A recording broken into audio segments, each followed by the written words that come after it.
मनसेचे नेते अविनाश अभ्यंकर सध्या आपल्या सोबत आहेत। अविनाश अभ्यंकरजी, बातमी पोहोचलेली आहे की राज ठाकरेंच्या निवासस्थानी उपमुख्यमंत्री एकनाथ शिंदे येतात। हं. नाही, मला वाटतं ही नॉर्मल भेट असेल, याच्यामध्ये काही वेगळे तर्कवितर्क करण्याची आवश्यकता नाहीये, कळलं का?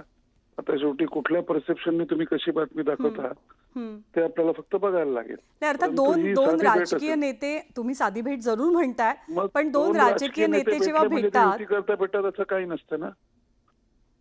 तेव्हा अर्थात राजकारणात तुम्ही कुठल्याही शक्यता नाकारू शकत नाही, परंतु आजची भेट ही राजकीयच असेल किंवा काय इतर गोष्टींकरता असेल, असं तर असू शकत नाही असं मला वाटतं। एक बातमी अशी सुद्धा कळते की आगामी महापालिका निवडणुकांच्या दृष्टीनं ही भेट महत्त्वाची असेल। काही नवीन समीकरणं सुद्धा या भेटीदरम्यान चर्चेत येतील। नाही, मला मला स्वतःला असं वाटतं की शेवटी दोन महाराष्ट्रातले मोठे नेते भेटत आहेत, त्यामुळे संपूर्ण महाराष्ट्राच्या सर्व विषयांवरती चर्चा होईल आणि आपण सगळेजण वाट बघू। तर तुमच्याच माध्यमातून कळलं की ते आता इथे येत आहेत म्हणून। जी, आभार आपले आपण दिलेल्या प्रतिक्रियेबद्दल। भाजपचे नेते प्रवीण दरेकर सध्या आपल्या सोबत आहेत। दरेकरजी, आता सगळ्यांना उत्सुकता आहे ती या दोन नेत्यांच्या भेटीची, बैठकीची आणि त्यातून निष्पन्न काय होतं याची। या भेटीमागे तुम्ही कसे संकेत पाहताय? नाही, लगेच याचा अंदाज बांधणं किंवा संकेत देणं फार घाईचं होईल असं मला या ठिकाणी वाटतं।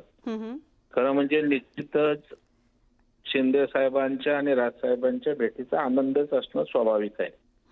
कारण शेवटी राज ठाकरे साहेबांची विचारधारा, शिंदे साहेबांची विचारधारा ही हिंदुत्वाची विचारधारा आहे आणि त्याच्यामुळे जर जुने स्नेही एका विचारधारेचे एकत्र भेटत असतील, बोलत असतील, तर ते आमच्या हिंदुत्ववादी भूमिकेला बळकटी देणारच ठरेल। त्याच्यामुळे आम्हाला त्याचं काही असूया वाटायचं काही कारण नाही, उलट आम्हाला त्याच्याविषयी आनंदच त्या ठिकाणी वाटेल।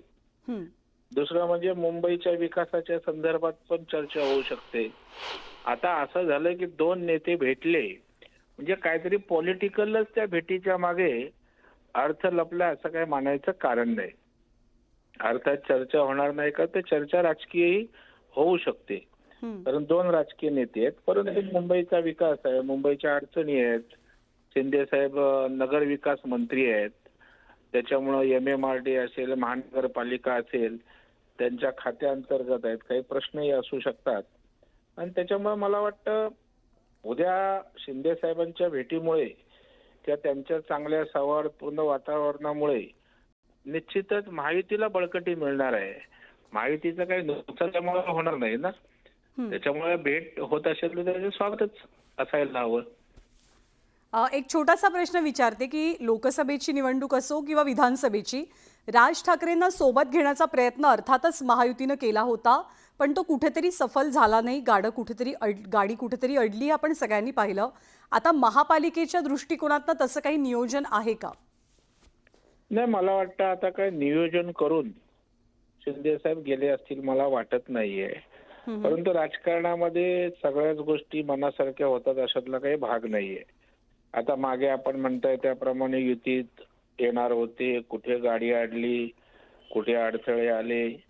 राजकारणामध्ये अनेक कंगोरे त्या ठिकाणी असतात आणि मग जर यातून चांगलं होणार असेल, महायुतीला बळकटी त्या ठिकाणी मिळणार असेल, तर त्या ठिकाणी आम्हाला वाईट वाटणार नाही, कारण शेवटी मुंबईचा विकास, मुंबईचं डेव्हलपमेंट हे या ठिकाणी सगळ्यांसाठी महत्वाचं आहे। कारण माननीय देवेंद्र फडणवीस साहेब ज्या पद्धतीनं मुंबईकडे बारकाईने लक्ष देत आहेत, शिंदे साहेब त्या ठिकाणी लक्ष देत आहेत। MMRD रिजन मध्ये इन्फ्रास्ट्रक्चर आणि ओव्हरऑल डेव्हलपमेंट मध्ये प्रायोरिटीनं सरकार काम करत आहे आणि अशा वेळेला यामध्ये राज ठाकरे साहेबांचा सहभाग, त्यांचं सहकार्य किंवा सलोखा जर वाढणार असेल तर मला वाटतं विकासाच्या दृष्टीनं पॉझिटिव्ह अँगलनी घ्यायला पाहिजे असं मला व्यक्तिशः वाटतं।